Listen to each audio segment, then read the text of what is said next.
श्री शिवपुराण महात्म्य अध्याय 5। चंचुला के प्रयत्न से पार्वती जी की आज्ञा पाकर तंबुरु का विंध्य पर्वत पर शिवपुराण की कथा सुनाकर बिंदुक का पिशाच योनि से उद्धार करना तथा उन दोनों दंपत्ति का शिवधाम में सुखी होना। सूत जी बोले, शौनक, एक दिन परमानंद में निमग्न हुई चंचुला ने उमा देवी के पास जाकर प्रणाम किया और दोनों हाथ जोड़कर वह उनकी स्तुति करने लगी। चंचुला बोली, गिरिराज नंदिनी, स्कंद माता उमे, मनुष्यों ने सदा आपका सेवन किया है। समस्त सुखों को देने वाली शंभु प्रिय, आप ब्रह्म स्वरूपिणी हैं। विष्णु और ब्रह्मा आदि देवताओं द्वारा सेव्य है। आप ही सगुणा और निर्गुणा है तथा आप ही सूक्ष्मा सच्चिदानंद स्वरूपिणी आद्या प्रकृति है। आप ही संसार की सृष्टि, पालन और संहार करने वाले है। तीनों गुणों का आश्रय भी आप ही है। ब्रह्मा, विष्णु और महेश्वर, इन तीनों देवताओं का आवास स्थान तथा उनकी उत्तम प्रतिष्ठा करने वाली पराशक्ति आप ही है। श्री सूत जी कहते हैं, शौनक, जिसे सद्गति प्राप्त हो चुकी थी वह चंचुला इस प्रकार महेश्वर पत्नी उमा की स्तुति करके सिर झुकाए चुप हो गई। उसके नेत्रों से प्रेम के आंसू उमड़ आए थे। तब करुणा से भरी हुई शंकर प्रिया भक्तवत्सला पार्वती देवी ने चंचुला को संबोधित करके बड़े प्रेम से इस प्रकार कहा। पार्वती बोली, सखी चंचुले सुंदरी, मैं तुम्हारी की हुई इस स्तुति से बहुत प्रसन्न हुई। बोलो, क्या वर मांगती हो? तुम्हारे लिए मुझे कुछ भी अदेय नहीं है। चंचुला बोली, निष्पाप गिरिराज कुमारी, मेरे पति बिंदुक इस समय कहाँ है? उनकी कैसी गति हुई है यह मैं नहीं जानती। कल्याणमयी दिनवत्सले, मैं अपने उन पतिदेव से जिस प्रकार संयुक्त हो सकूं वैसा ही उपाय कीजिए। महेश्वरी, महादेवी, मेरे पति एक शूद्र जातीय वैश्या के प्रति आसक्त थे और पाप में ही डूबे रहते थे। उनकी मृत्यु मुझसे पहले ही हो गई थी। न जाने वे किस गति को प्राप्त हुए। गिरिजा बोली, बेटी, तुम्हारा बिंदुक नाम वाला पति बड़ा पापी था। उसका अंतःकरण बड़ा ही दूषित था। वैश्या का उपभोग करने वाला वह महामूढ़ मरने के बाद नरक में पड़ा। अगणित वर्षों तक नरक में नाना प्रकार के दुख भोग कर वह पापात्मा अपने शेष पापों को भोगने के लिए विंध्य पर्वत पर पिशाच हुआ है। इस समय वह पिशाच अवस्था में ही है और नाना प्रकार के क्लेश उठा रहा है। वह दुष्ट वही वायु पीकर रहता और सदा सब प्रकार के कष्ट सहता है। सूत जी कहते हैं, शौनक, गौरी देवी की यह बात सुनकर उत्तम व्रत का पालन करने वाली चंचुला उस समय पति के महान दुख से दुखी हो गई। फिर मन को स्थिर करके उस ब्राह्मण पत्नी ने व्यथित हृदय से महेश्वरी को प्रणाम करके पुनः पूछा। चंचुला बोली, महेश्वरी, महादेवी, मुझ पर कृपा कीजिए और दूषित कर्म करने वाले मेरे उस दुष्ट पति का अब उद्धार कर दीजिए। देवी, कुत्सित बुद्धि वाले मेरे उस पापात्मा पति को किस उपाय से उत्तम गति प्राप्त हो सकती है यह शीघ्र बताइए। आपको नमस्कार है। पार्वती ने कहा, तुम्हारा पति यदि शिवपुराण की पुण्यमय उत्तम कथा सुने तो सारी दुर्गति को पार करके वह उत्तम गति का भागी हो सकता है।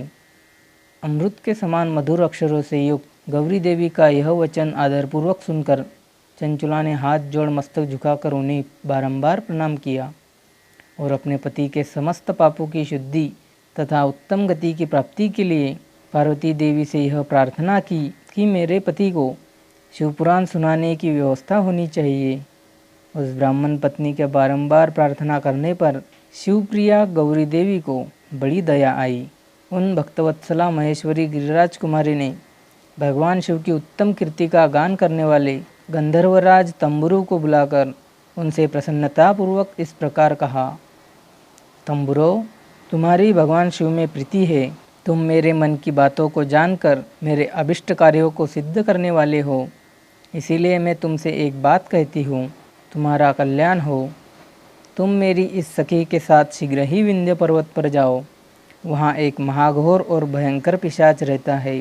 उसका वृत्तांत तुम आरंभ से ही सुनो। मैं तुमसे प्रसन्नतापूर्वक सब कुछ बताती हूँ। पूर्व जन्म में वह पिशाच बिंदुक नामक ब्राह्मण था। मेरी इस सखी चंचुला का पति था, परंतु वह दुष्ट वैश्यागामी हो गया। स्नान संध्या आदि नित्य कर्म छोड़कर अपवित्र रहने लगा। क्रोध के कारण उसकी बुद्धि पर मूढ़ता छा गई थी। वह कर्तव्य का विवेक नहीं कर पाता था। अभक्ष भक्षण, सज्जनों से द्वेष और दूषित वस्तुओं का दान लेना, यही उसका स्वाभाविक कर्म बन गया था। वह अस्त्र शस्त्र लेकर हिंसा करता था, बाएं हाथ से खाता, दिनों को सताता और क्रूरतापूर्वक पराये घरों में आग लगा देता था। चांडालों से प्रेम करता और प्रतिदिन वेश्या के संपर्क में रहता था। बड़ा दुष्ट था। वह पापी अपनी पत्नी का परित्याग करके दुष्टों के संग में ही आनंद मनाता था। वह मृत्यु पर्यंत दुराचार में ही फंसा रहा। फिर अंतकाल आने पर उसकी मृत्यु हो गई। वह पापियों के भोगस्थान घोर यमपुरी में गया और वहाँ बहुत से नरकों का उपभोग करके वह दुष्टात्मा जीव इस समय विंध्य पर्वत पर पिशाच बना हुआ है। वही वह दुष्ट पिशाच अपने पापों का फल भोग रहा है। तुम उसके आगे यत्नपूर्वक शिवपुराण की उस दिव्य कथा का प्रवचन करो, जो परम पुण्यमयी तथा समस्त पापों का नाश करने वाली है। शिवपुराण की कथा का श्रवण सबसे उत्कृष्ट पुण्य कर्म है। उससे उसका हृदय शीघ्र ही समस्त पापों से शुद्ध हो जाएगा और वह प्रेत योनि का परित्याग कर देगा। उस दुर्गति से मुक्त होने पर बिंदुक नामक पिशाच को मेरी आज्ञा से विमान पर बैठाकर तुम भगवान शिव के समीप ले आओ। सूत जी कहते हैं, शौनक, महेश्वरी उमा के इस प्रकार आदेश देने पर गंधर्वराज तंबुरु मन ही मन बड़े प्रसन्न हुए। उन्होंने अपने भाग्य की सराहना की। तत्पश्चात उस पिशाच की सती साध्वी पत्नी चंचुला के साथ विमान पर बैठकर नारद के प्रिय मित्र तंबुरु वेग पूर्वक विंध्याचल पर्वत पर गए, जहाँ वह पिशाच रहता था। वहाँ उन्होंने उस पिशाच को देखा। उसका शरीर विशाल था, ठोड़ी बहुत बड़ी थी। वह कभी हंसता, कभी रोता और कभी उछलता था। उसकी आकृति बड़ी विकराल थी। भगवान शिव की उत्तम कीर्ति का गान करने वाले महाबली तंबुरु ने उस अत्यंत भयंकर पिशाच को पाशों द्वारा बांध लिया। तदंतर तंबुरु ने शिवपुराण की कथा बाँचने का निश्चय करके महोत्सव युक्त स्थान और मंडप आदि की रचना की। इतने में ही संपूर्ण लोकों में बड़े वेग से यह प्रचार हो गया कि देवी पार्वती की आज्ञा से एक पिशाच का उद्धार करने के उद्देश्य से शिवपुराण की उत्तम कथा सुनाने के लिए तंबुरु विंध्य पर्वत पर गए हैं। फिर तो उस कथा को सुनने के लोभ से बहुत से देवर्षि भी शीघ्र ही वहां जा पहुँचे। आदरपूर्वक शिवपुराण सुनने के लिए आए हुए लोगों का उस पर्वत पर बड़ा अद्भुत और कल्याणकारी समाज जुट गया। फिर तंबुरु ने उस पिशाच को पाशों से बांधकर आसन पर बिठाया और हाथ में वीणा लेकर गौरीपति की कथा का गान आरंभ किया। पहली अर्थात विद्येश्वर संहिता लेकर 7वीं वायु संहिता तक महात्म्य सहित शिवपुराण की कथा का उन्होंने स्पष्ट वर्णन किया। 7 संहिताओं सहित शिवपुराण का आदरपूर्वक श्रवण करके वे सभी श्रोता पूर्णतया कृतार्थ हो गए। उस परम पुण्यमय शिवपुराण को सुनकर उस पिशाच ने अपने सारे पापों को धोकर उस पैशाचिक शरीर को त्याग दिया। फिर तो शीघ्र ही उसका रूप दिव्य हो गया। अंग कांति गौर वर्ण की हो गई।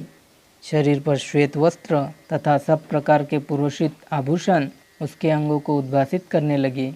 वह त्रिनेत्रधारी चंद्रशेखर रूप हो गया। इस प्रकार दिव्य देहधारी होकर श्रीमान बिंदुक अपनी प्राण वल्लभा चंचुला के साथ स्वयं भी पार्वती वल्लभ भगवान शिव का गुणगान करने लगा। उसकी स्त्री को इस प्रकार दिव्य रूप से सुभूषित देख वे सभी देवर्षि बड़े विस्मित हुए। उनका चित्त परमानंद से परिपूर्ण हो गया। भगवान महेश्वर का वह अद्भुत चरित्र सुनकर वे सभी श्रोता परम कृतार्थ हो प्रेम पूर्वक श्री शिव का यशोगान करते हुए अपने अपने धाम को चले गए।